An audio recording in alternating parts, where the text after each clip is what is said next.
আসসালামু আলাইকুম। চিকেন রান্না করব, বেবি চিকেন। অনেক ছোট সাইজের চিকেন। আমাদের এখানে অনেক ধরনের চিকেন পাওয়া যায়, ছোট বড়, হার্ড চিকেন, সফট চিকেন, ফার্মের চিকেন, অনেক ধরনের চিকেন পাওয়া যায়। তো ছোট যে চিকেনগুলি স্যুপের জন্য আনা হয়, সেই সেই চিকেনই আমি রান্না করব। সবচেয়ে ছোট, খুবই তাড়াতাড়ি রান্না হয়ে যায়। তো দিয়ে দিলাম গরম মশলা, পেঁয়াজ,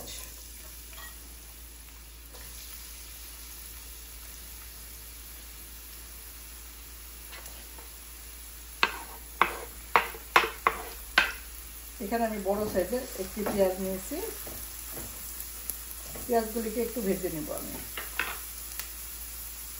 দিয়ে দিলাম একটি টমেটো। টমেটোটাকে একটু সফট করে নেব, এভাবে নেড়ে চেড়ে সফট করে নেব। বাকি মশলা দিয়ে দিই। এখন আদা রসুন, আমি কিন্তু এখানে জিরার সাথে আদা রসুন একসঙ্গে ব্লেন্ডার করেছি। জিরা, আদা, রসুন। এটা লাল মরিচের পাউডার, এটা ঝাল না।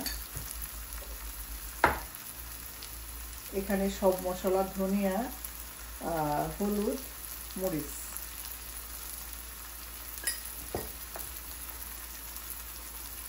লবণ, অল্প একটু পানি দিয়ে মশলাগুলিকে আমি ভালো মতো কষে নেব।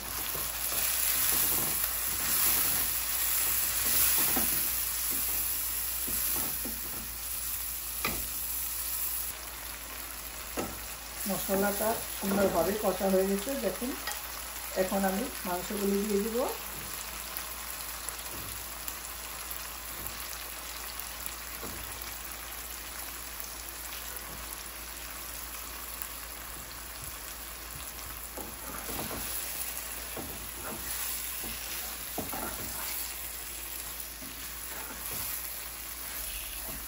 ভালো মতো মাংসগুলিকে আমি কষিয়ে নেব, কিন্তু আমি ঢাকবো না। এইভাবে আমি 10 মিনিট কষিয়ে নেব।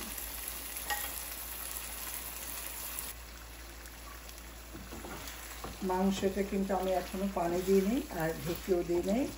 এভাবে আমি কষিয়ে নিলাম 10 মিনিটের মতো। এখন আমি একটু ভিন্ন ধরনের রান্না করব।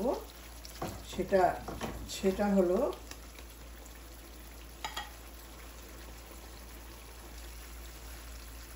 পালং শাক।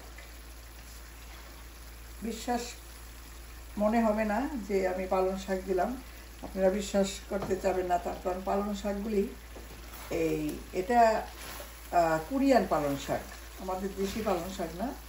তো এই শাকগুলি দিয়ে চিকেন বা গরুর মাংস রান্না করলে ভীষণ ভালো লাগে।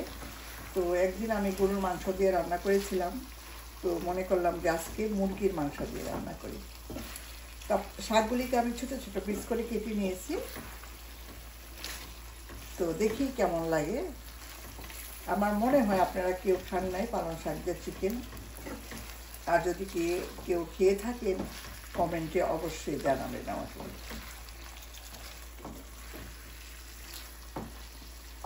আমি শাকগুলি দেওয়ার পরে আরও 5 মিনিট এইভাবে কষে নেব।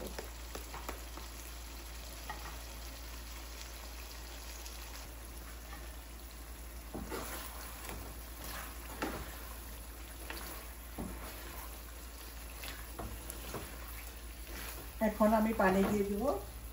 পানি দিয়ে আমি এটাকে আরও 5 মিনিট রান্না করব।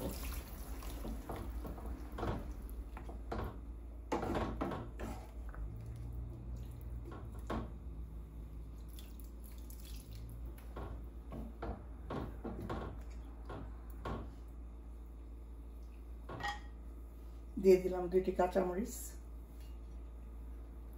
এখন আমি দিয়ে দিলাম, আর চুলার আঁচটা হাই করে দিলাম।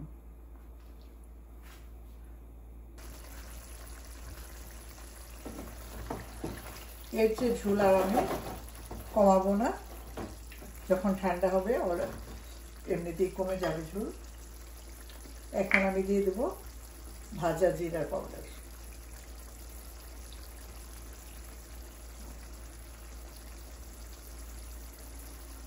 চুলাটা বন্ধ করে দেব।